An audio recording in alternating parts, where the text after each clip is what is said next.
My name is Amelia Fletcher. I am 25 years old, and I live in Washington, D.C. The Christmas turkey was still steaming on the table when my father tried to destroy my future. It was Christmas Eve. The lights on the tree were twinkling behind him, but the air in the dining room felt heavy and cold. "You are grounded, Amelia," my father said. His voice was low and dangerous. He didn't look at me. He looked at my brother, Dylan, to make sure he was happy. "You are not going back to school. You are not seeing your friends. You are staying in this house until you publicly apologize to your brother for provoking him." My mother nodded in agreement. She always agreed with him. They wanted me to say sorry for something I didn't do. They wanted me to lie to protect their perfect son. In the past, I would have begged. I would have cried. I would have tried to explain that Dylan was the one who started the fight. But tonight, I felt something different. I felt cold and sharp like ice. I looked at my father. I looked at Dylan's smirk. "All right," I said softly. The room went dead silent. My calm voice scared them more than my screaming ever did. They thought they had trapped me. They didn't know I had already packed my bags. But before I tell you how everything flipped, like and subscribe, drop a comment. Where are you watching from? My name is Amelia Fletcher. I am 25 years old. I introduced myself to silence at a very young age. I learned that silence was safer than speaking. If I spoke, I was interrupting. If I laughed, I was too loud. If I cried, I was dramatic. But if I was silent, I was invisible. And being invisible was the only way to survive in a house that was built for my brother, Dylan. Dylan was 2 years older than me. From the moment he was born, he was the center of my parents' universe. He was their son, and they orbited around him with desperate devotion. I was just a small, cold planet on the very edge of the solar system, drifting in the dark. It wasn't that they hated me. Hate requires energy.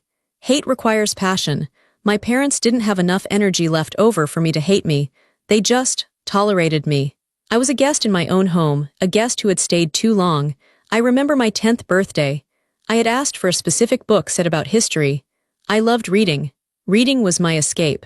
I could go to other worlds where justice existed, where good people won, where children were loved. I woke up early, excited. I ran downstairs to the kitchen. The kitchen was empty. There were no balloons. There was no stack of pancakes like Dylan got on his birthday. There was just a note on the counter. "Dylan sprained his ankle at soccer practice this morning, taking him to urgent care. There is cereal in the pantry." I stood there in my pajamas, holding the note. The paper shook in my hand. It was my birthday. I was 10 years old. I wanted to cry, but I knew better. Crying didn't bring them back. Crying just made my eyes puffy and gave me a headache. So I ate a bowl of dry cereal. I washed the bowl.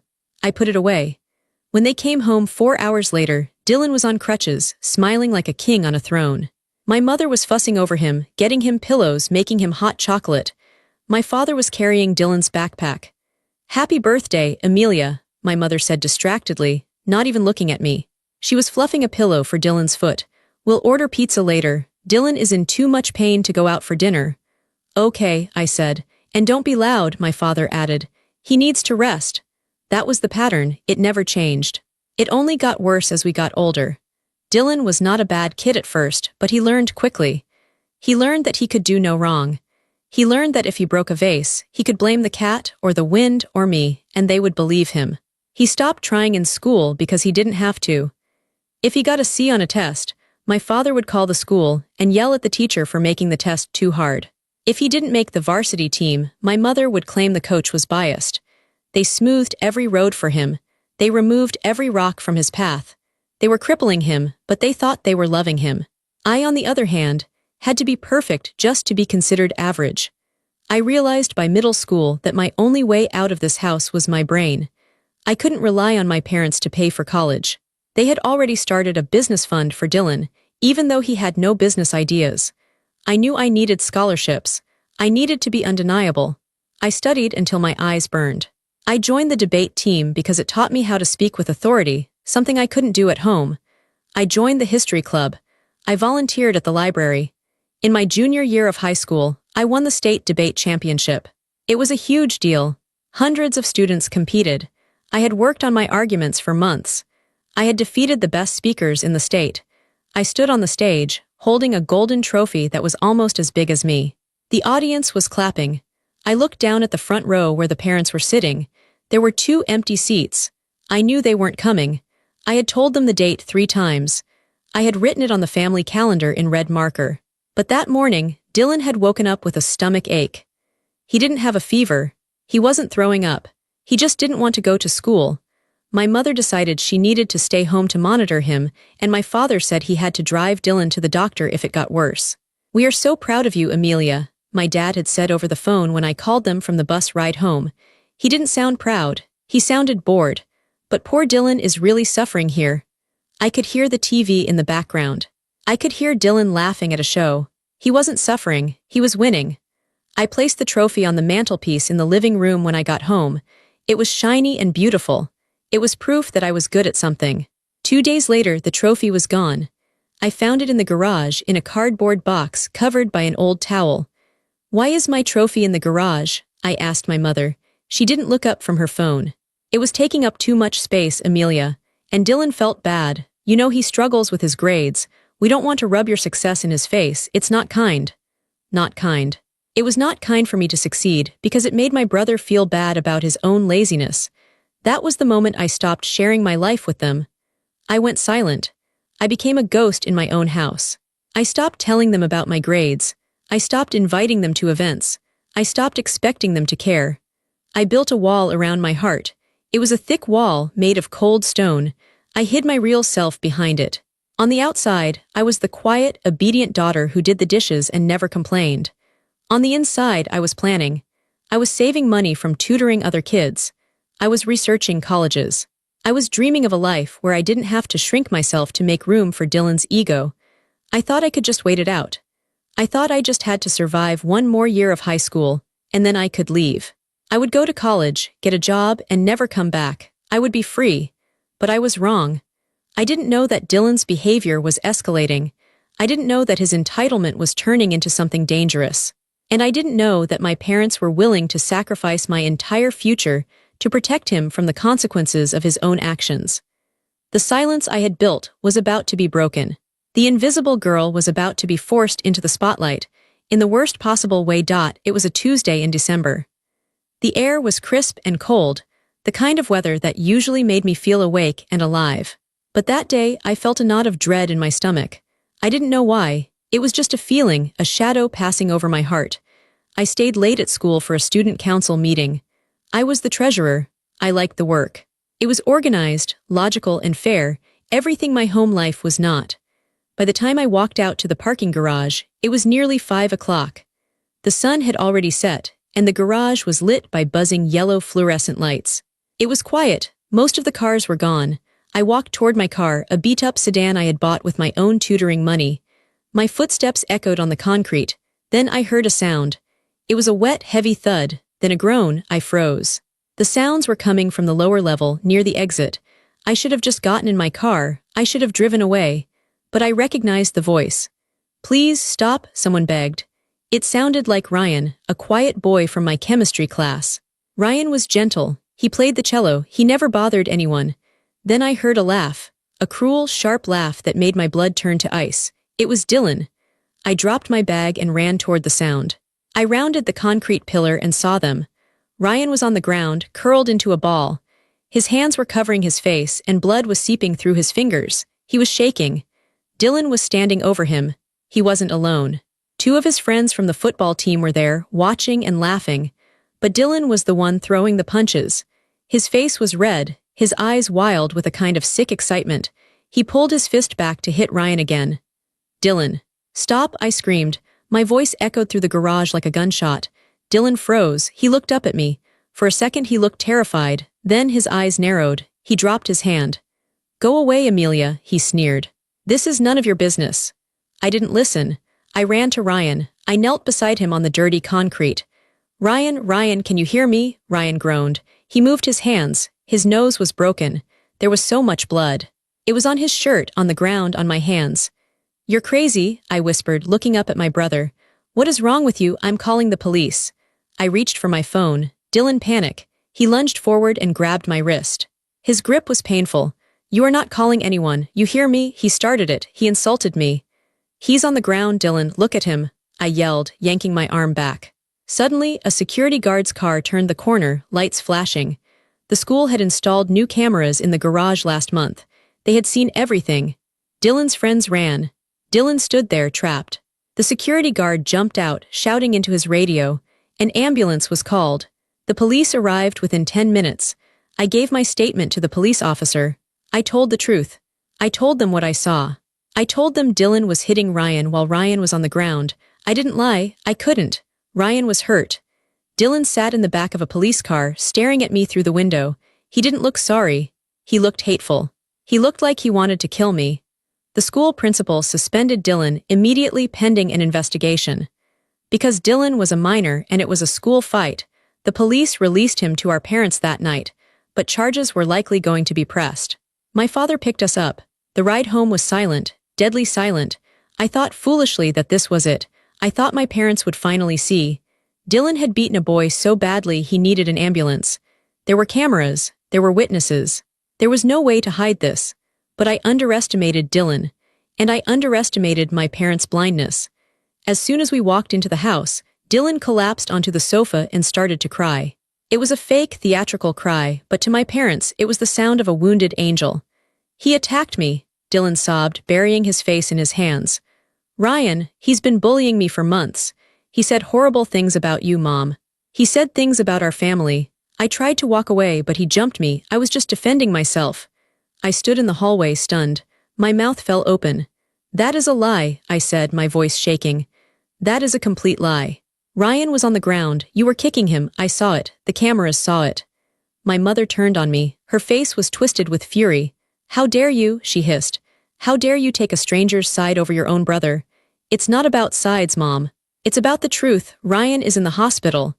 Because he attacked your brother, my father roared. He slammed his hand on the table. Dylan was protecting this family's honor. And you told the police he was guilty. You betrayed him. I told them what I saw, I argued, tears stinging my eyes. You saw what you wanted to see because you're jealous, Dylan said from the couch. He looked up, his eyes dry now. He looked straight at me with a smirk that only I could see. Amelia has always hated me. She wants me to get in trouble. My parents looked at him, then at me. It took them less than a second to decide. They chose the lie. They wrapped their arms around Dylan. My mother kissed his head. My father patted his back. It's okay, son, my father said soothingly. We'll fix this. We won't let them ruin your future over a misunderstanding. Then he turned to me. His eyes were cold, dead things. You will go to the school tomorrow, he said. You will retract your statement. You will tell them you were confused. You will tell them Ryan started it. I felt like the floor was dropping out from under me. No, I whispered. I won't do that. You will, he said, or you will regret it. I went to my room and locked the door. I stared at my hands. There was still a speck of Ryan's dry blood on my thumb. It was real. The violence was real. But in this house, the truth didn't matter. Only Dylan mattered. I realized then that I wasn't just invisible anymore. I was the enemy. The next 2 days were a blur of tension. The house felt like a bomb waiting to explode. My parents were on the phone constantly, with lawyers, with the school board, with other parents. I could hear them spinning the story. They were painting Dylan as the victim. They were saying Ryan was a troubled kid, a violent aggressor. They were destroying Ryan's reputation to save Dylan's. I went to school the next day, but I didn't retract my statement. I sat in the principal's office and told him again, Dylan attacked Ryan. The principal, Mr. Henderson, looked relieved. He had seen the footage, but having a family witness confirm it made the case airtight. Thank you for your honesty, Amelia, he said. I know this is hard. He didn't know the half of it. When I got home that afternoon, Christmas Eve, the atmosphere had shifted. It wasn't just tense anymore, it was hostile. Dinner was set on the table. Roast chicken, potatoes, green beans. A festive meal for a family at war. My parents sat at opposite ends of the table. Dylan sat across from me. He was eating calmly, as if he hadn't sent a boy to the hospital 2 days ago. My father put down his fork. The sound of metal hitting china rang out in the quiet room. The school called, he said. I kept my eyes on my plate. Okay. Mr. Henderson said you refused to change your statement. In fact, you confirmed it. You gave them a written affidavit against your brother. I told the truth, I said, my voice steady, though my hands were shaking in my lap. The truth, my father laughed, a harsh, bark-like sound. The truth is what we say it is, Amelia. We are a family. We stand together. You have exposed us to liability. You have endangered Dylan's college prospects. Do you understand what you have done? Dylan endangered his own prospects when he assaulted someone, I said, finally looking up. My mother gasped, "Don't speak to your father like that." "We have a solution," my father said. He leaned forward. "You are going to fix this. After the holiday break, there is a school board hearing. You will attend, you will speak. You will say that you were emotional and confused, and that upon reflection, you realized Ryan struck first." "I won't," I said. "If you don't," my father said, his voice dropping to that dangerous whisper, "then you are not going back to school." The words hung in the air. "What?" I asked. "You heard me. If you cannot support this family, you will not benefit from this family. We pay for your car, we pay for your clothes, we pay for your school fees and activities. If you do not apologize to Dylan and fix this mess, we are pulling you out." "You can't pull me out of school," I said. "I'm a senior, I'm on the debate team, I have exams." "We can withdraw you," my mother said coldly. "We can homeschool you, or we can just let you drop out. You're 18 in a few months. You can figure it out then. But until you apologize and do as you are told, you are grounded. Indefinitely. No phone, no car, no friends. No school." I looked at them. I really looked at them, they weren't bluffing. They were willing to burn my life to the ground just to keep Dylan warm. They would destroy my high school graduation, my records, my chances for college, just to force me into a lie. I looked at Dylan. He was smiling. He was enjoying this. He liked seeing me stripped of everything I had worked for. In that moment, something inside me snapped. But it wasn't a loud snap. It was a quiet, clean break. The tether that had bound me to them, the hope that they would one day love me or be fair, finally severed. I didn't feel sad anymore. I didn't feel angry. I felt clear. I needed to buy time. I needed them to think they had won so they would stop watching me. I took a deep breath. I lowered my eyes. I made my shoulders slump as if I was defeated. "All right," I said softly. My father blinked. He had expected a fight. He had expected tears. "All right, you win," I said. "I can't leave school. It's all I have. I'll do what you want." My mother let out a sigh of relief. Finally, some sense. "But I need time," I added. "I'm upset. Please just let me go to my room. I'll apologize to Dylan later when I'm ready." "Fine," my father said, leaning back. "You are grounded until you do. Go to your room." I stood up. I walked out of the dining room. I walked up the stairs. I didn't look back. I entered my room and closed the door. I didn't cry. I didn't throw myself on the bed. I moved with the precision of a soldier. I pulled my suitcase from the back of the closet. I didn't pack clothes first. I packed my life. I went to my desk drawer. I took out my birth certificate, my social security card, my passport, my bank book. The account was in my name, money I had earned, money they didn't know the total of. I took my hard drive with all my school essays and debate videos. I took my physical transcripts I had saved. I took my awards. They thought they were grounding me. They thought they were trapping me in this house. They didn't know that I wasn't planning on staying. They threatened to take my future. So I was going to leave and go find a new one. My room was dark. It was 2 a.m. on Christmas morning. The house was silent. My parents and Dylan were asleep, secure in their victory. They thought they had broken me. They thought I was lying in bed, crying, preparing to surrender. I was sitting on the floor of my closet, my laptop balanced on my knees, the screen dimmed to the lowest setting. I wasn't surrendering. I was fighting back. I had one lifeline, Rebecca. Rebecca was my former debate coach who had moved to Washington, D.C. to teach at Georgetown Preparatory School. She had always told me, "Amelia, you have a gift. If you ever need anything, call me." I had emailed her 3 hours ago, explaining everything. The fight, the lie, the ultimatum. I told her I was about to be pulled out of school and erased. She had replied 14 minutes later. "Send me your application. Tonight, we have a mid-year transfer opening for a scholarship student. It's a boarding position. If you get it, you leave immediately. Can you write the essay?" Could I write the essay? I had been writing this essay in my head for 10 years. I opened the application portal. The cursor blinked on the screen. The prompt was simple. Tell us about a challenge you have faced and how it shaped your character. I didn't write about a bad grade. I didn't write about a sports injury. I wrote about the silence.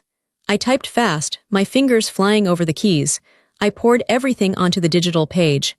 I wrote about the empty seats at my competitions. I wrote about the trophy in the garage. I wrote about the pressure to be perfect so I wouldn't be a burden.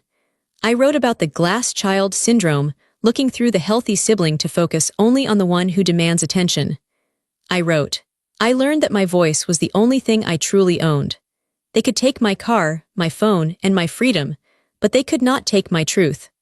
I am applying to this school not because I am running away from a challenge, but because I am running toward a place where truth matters. I want to be a lawyer. I want to be the person who stands up for the one on the ground, even when the whole room is telling me to look away. I read it over. It was raw. It was simple. It was the most honest thing I had ever written. I attached my transcripts. I attached the scanned copies of my awards. I attached the recommendation letter Rebecca had already written for me months ago, just in case. The clock on my laptop read 3:14 a.m. My heart was hammering against my ribs. If my father walked in right now, if he saw the screen, it would be over. He would smash the laptop. He would lock me in this room until I was 18. I took a deep breath. I hovered the mouse over the submit button.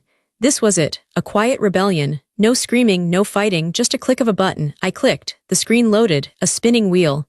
Application submitted. Thank you, Amelia. I closed the laptop. I hid it under a pile of sweaters in the back of the closet. I crawled into bed, but I didn't sleep. I lay there staring at the ceiling, waiting for the sun to come up.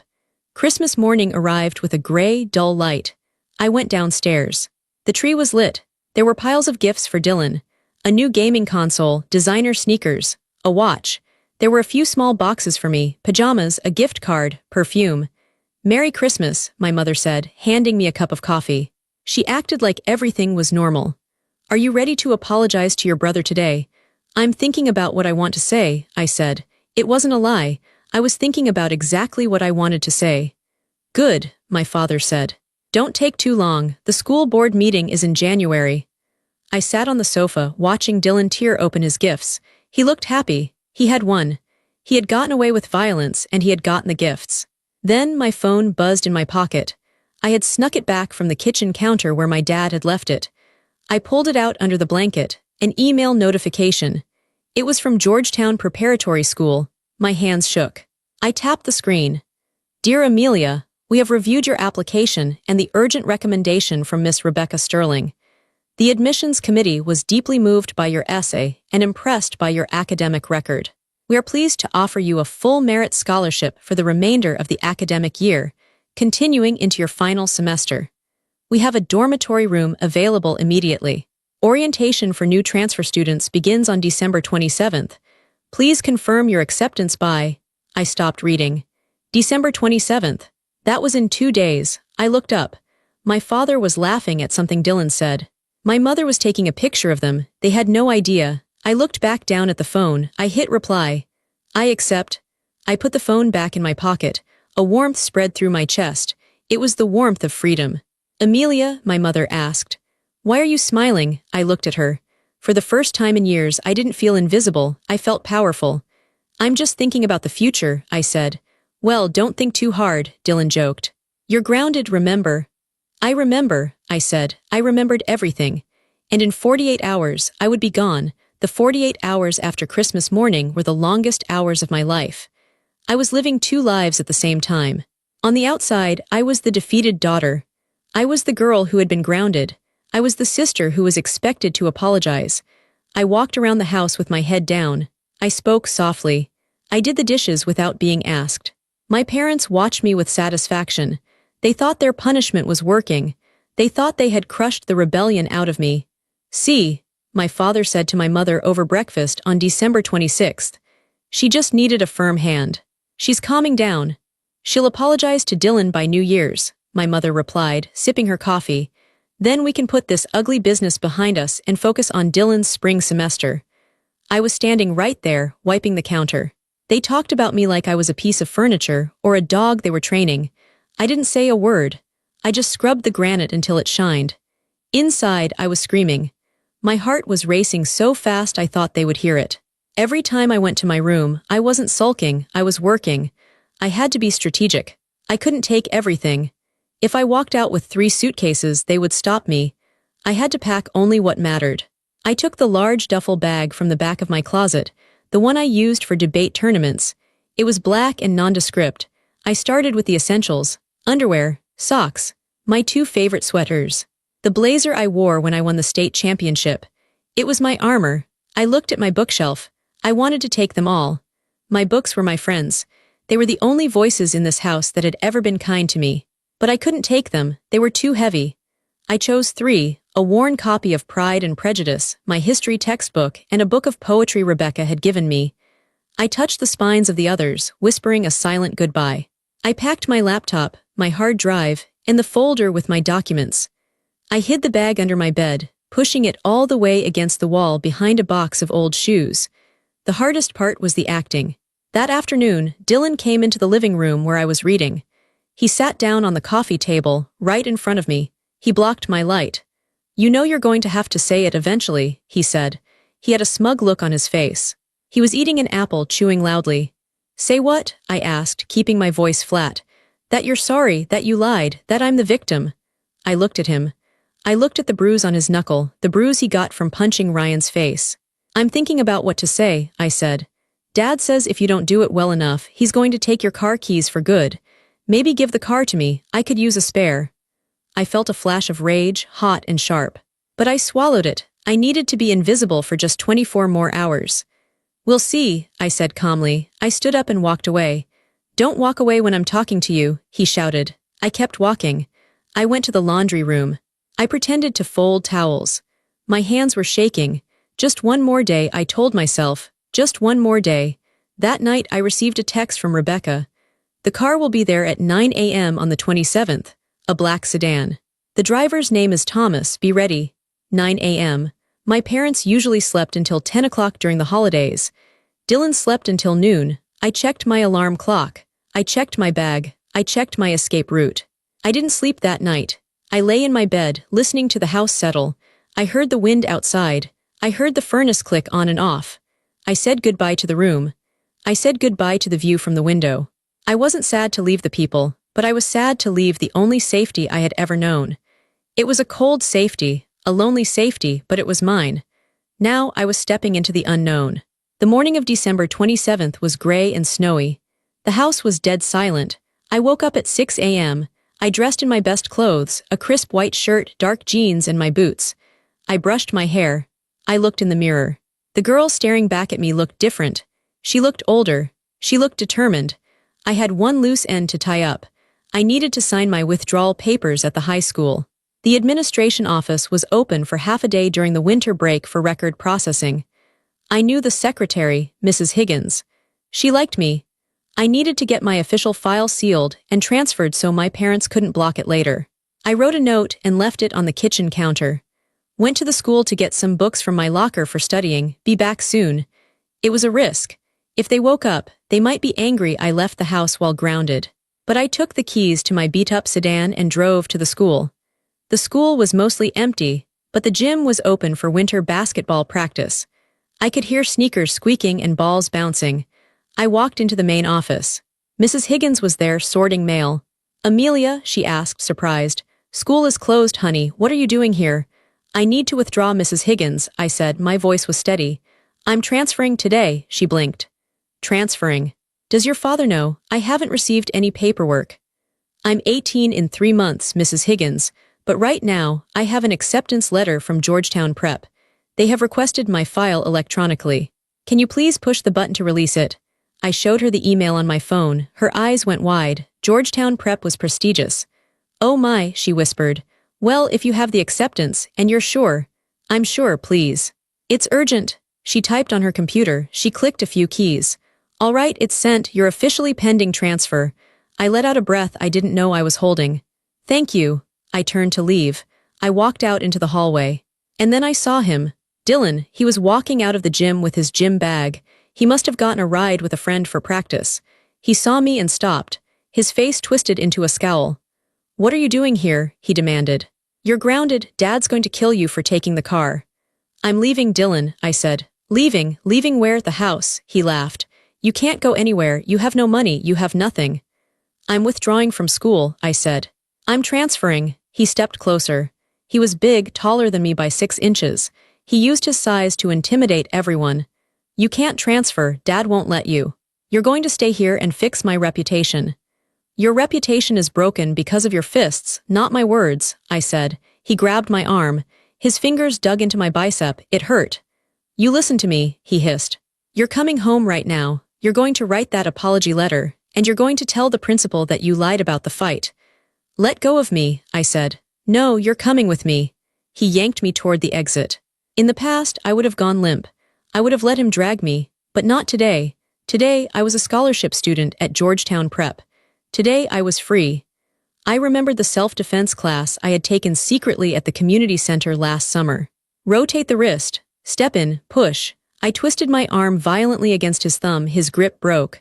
I stepped in and shoved him hard in the chest with both hands. He wasn't expecting it. He stumbled back. He tripped over his own gym bag and fell hard onto the linoleum floor. The sound echoed in the hallway. The gym doors opened. The basketball team came out to see what the noise was. 10 guys. They saw Dylan on the floor. They saw me standing over him, tall and calm. Dylan scrambled up, his face red with humiliation. You crazy witch, I'll kill you. He lunged at me. Mr. Fletcher, the voice boomed down the hall. It was Mr. Henderson, the principal. He had stepped out of his office when he heard the shout. Dylan froze. His fist was raised in the air. Mr. Henderson walked up to us. He looked at Dylan's raised fist. He looked at me. Is there a problem here? Mr. Henderson asked. She attacked me, Dylan shouted, pointing at me. She's crazy, she pushed me down. Mr. Henderson looked at the basketball players. Did she attack him? One of the players, a guy named Mike who had seen the whole thing, shook his head. No, sir, he grabbed her, she just broke away and he tripped. Dylan turned pale. The lie didn't work, the audience wasn't his parents. I looked at Mr. Henderson. I came to process my withdrawal papers, sir. I'm transferring to Georgetown Prep. My brother was trying to physically stop me from leaving the building. Mr. Henderson looked at me with new respect. He looked at Dylan with disgust. Georgetown Prep, Mr. Henderson asked. Yes, sir, I leave today. Well, Mr. Henderson said, stepping between me and Dylan. Congratulations, Amelia. That is an incredible opportunity. He turned to Dylan. Dylan, get your bag and get out of my school. You are still suspended. If I see you on campus again before the hearing, I will have you arrested for trespassing. Dylan looked around. The basketball team was watching. They weren't laughing with him. They were looking at him like he was pathetic. He had tried to bully his sister and got humiliated. I walked past him. I didn't look down. I looked straight ahead. As I walked toward the double doors, I heard a sound. Clap, clap, clap. I turned. It was Mike. Then another player joined in, then Mrs. Higgins from the office doorway. They were clapping. They knew. Everyone knew who Dylan was. Everyone knew what I had dealt with. They were cheering for my escape. I pushed the doors open and walked into the cold air. I didn't look back at Dylan. He was part of my past now. I drove home quickly. I parked the car in the driveway and left the keys on the driver's seat. I wouldn't need them anymore. I ran upstairs. It was 8:45 a.m. The house was stirring. I heard my father coughing in the bedroom. I grabbed my duffel bag from under the bed. I put on my coat. I took one last look at my room, the empty shelves, the bare desk. It looked like a hotel room now, impersonal and cold. I walked downstairs. My mother was in the kitchen, wearing her robe. She was making coffee. She looked at me, then at the duffel bag in my hand. What are you doing? She asked. Where are you going with that bag? I'm leaving, Mom, I said. She laughed nervously. Leaving. You're grounded, Amelia. Put the bag away and set the table. Dylan will be up soon and he'll want pancakes. I'm not making pancakes for Dylan, I said. I'm not doing anything for Dylan ever again. My father walked into the kitchen. He saw the bag, his face darkened. What is this drama? He grumbled. Amelia, take that bag upstairs immediately. No, I said. Excuse me. My father stepped closer. He was a big man, used to being obeyed. I said, take it upstairs. You are not leaving this house. I am, I said. I have been accepted to Georgetown Preparatory School on a full scholarship. I start immediately. My parents froze. They looked at each other. That's impossible, my mother said. We didn't pay for any application. We didn't sign anything. I did it myself, I said. I got a waiver. I got a recommendation. It's done. You can't go, my father shouted. You are a minor. I will call the police. I will report you as a runaway. I'm 17 and a half, I said calmly. And I have a documented history of Dylan's violence and your neglect. If you call the police, I will show them the photos of Ryan. I will show them the text messages where you threatened to pull me out of school to cover up a crime. I don't think you want the police involved, Dad. My father's face turned purple. He opened his mouth, but no words came out. He knew I had him. He knew that if the police looked too closely at this family, his perfect image would shatter. Just then, a sleek black sedan pulled into the driveway. It honked once. That's my ride, I said. Amelia, please, my mother said. Her voice changed. It wasn't angry anymore, it was desperate. You can't just leave us. Who will? Who will help with the house? What about the family? You have your family, I said. You have Dylan. He's the golden boy, remember? He can help you. He needs us, she cried. And I needed you, I said softly. But you weren't there. I opened the front door. The cold air hit my face. It felt wonderful. If you walk out that door, my father yelled, don't you ever come back. You are cut off, you hear me? Not a penny. I turned one last time. I looked at the beautiful house that had been a prison. I don't want your money, I said. I just want a life. I walked down the steps. The snow crunched under my boots. The driver, a kind-looking man in a uniform, opened the back door for me. He took my duffel bag. Miss Fletcher? He asked. Yes, I said. That's me. I got in. The leather seats were warm. The car smelled like mint and leather. As we pulled away, I saw the curtain in the living room move. Dylan was watching. I saw his face. He looked small. He looked scared.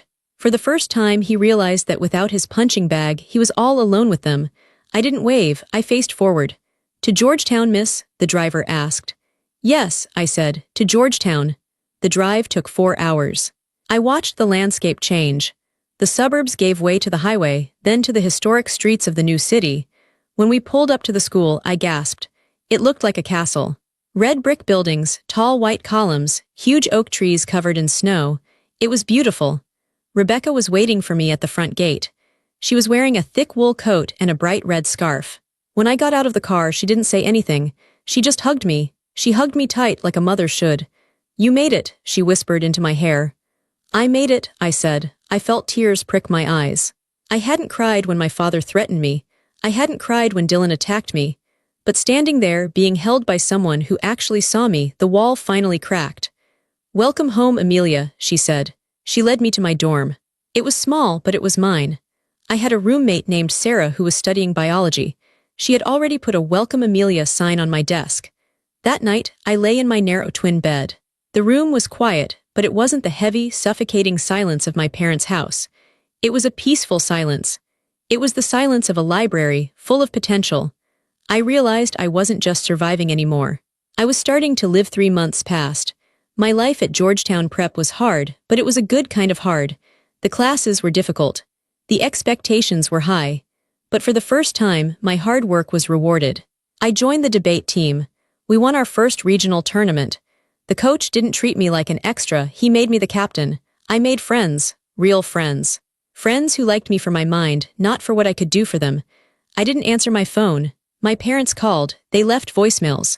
First, the voicemails were angry. You ungrateful girl. Come home immediately.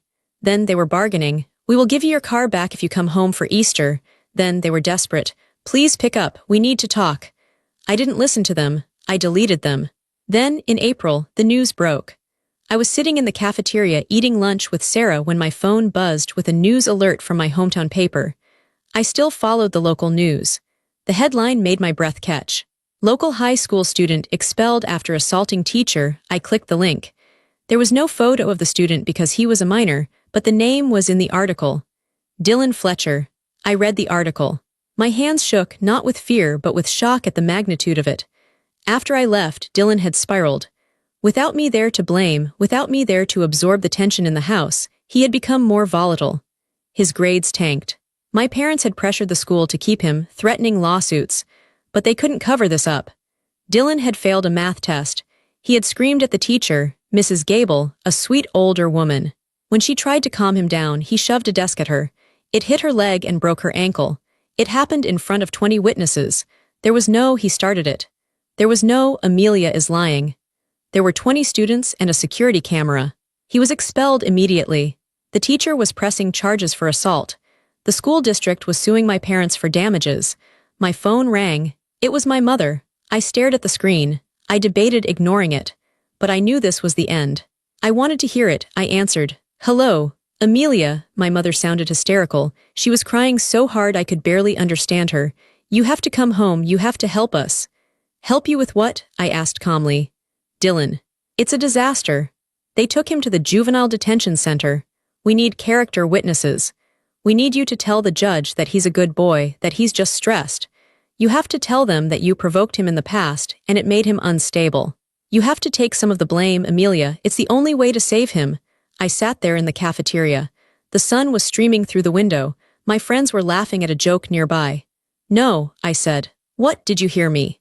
Your brother is in jail. I heard you, I said, but I'm not coming and I'm not lying. How can you be so selfish, she screamed. We are your family. You made your choice, I said. You chose him every single time. You protected him from consequences for his entire life. You taught him that he could hurt people and get away with it. You didn't save him, Mom. You destroyed him. This is your fault. Amelia, please, we'll lose everything, the legal fees. The lawsuit. I have a history exam tomorrow, I said. I have to study. Don't you hang up on, I hung up. I blocked the number. Then I blocked my father's number. Then I blocked the house number. I put the phone down on the table. Everything okay? Sarah asked, looking concerned. I looked at her. I felt lighter than air. The heavy weight I had been carrying for 18 years, the guilt, the obligation, the fear was gone. Yes, I said. Everything is perfect. Dylan went to juvenile detention for 6 months. My parents spent their savings on lawyers. They had to sell the big house to pay the settlement to Mrs. Gable. They moved into a small apartment. Their reputation in the town was ruined. The perfect family was exposed as a fraud. I watched it all from a distance, like watching a storm on a radar screen. It couldn't touch me anymore. I was safe. 7 years later, I stood on the balcony of my apartment. It was a beautiful evening in Washington, D.C. The city lights were twinkling below me. My apartment had floor-to-ceiling glass windows. I loved the glass. I loved the transparency. I had nothing to hide. I was 25 years old. I had graduated from Georgetown University at the top of my class. I was now working as a senior policy advisor for education reform. My job was to help kids who were falling through the cracks, kids who were invisible like I used to be. I took a sip of tea. It was quiet. My phone buzzed on the table. It was December 24th, Christmas Eve. It was a text from an unknown number. I knew who it was. It was Dylan. Merry Christmas, sis. Mom and Dad are asking about you. We're at the new place. It's small. Dad's sick. Look, I'm sorry about the past. Can you just call? Can you send some money? We're really struggling. I looked at the message. I thought about the little girl who ate dry cereal on her birthday. I thought about the girl who was told she couldn't go to school. I thought about the girl who was offered up as a sacrifice to save her brother's ego. I didn't feel hate. I didn't feel anger. I just felt detached. They hadn't changed. They still wanted something. They still needed me to fix their mess. I didn't reply. I didn't block the number. I just deleted the message. I didn't need their apology, and I didn't owe them my peace. I turned around and walked back into my living room. My fiancé, Mark, was there. He was putting the star on our Christmas tree. Mark was kind. He was gentle. He listened when I spoke. He loved me not for what I did, but for who I was. Who was that? He asked. Nobody, I said with a smile. Just Spam. I walked over to him and kissed his cheek. Ready for dinner? He asked. I made your favorite. I'm ready, I said. I looked around my life. I had built this. Every book on the shelf, every chair, every moment of peace, I had earned it. I had walked through the fire to get here. I realized that family isn't just blood. Family is the people who respect you. Family is the people who protect you. I had found my family. And more importantly, I had found myself. Peace wasn't something that was given to me. It was something I had to take. And I would never let it go. If my story echoes something in your life, if you have ever felt invisible in your own home, or if you are carrying the weight of a family that refuses to see you, please know that you are not alone. You are not an extra in their movie. You are the protagonist of your own. Hit like if you believe in the power of walking away. Share this story with someone who needs the courage to choose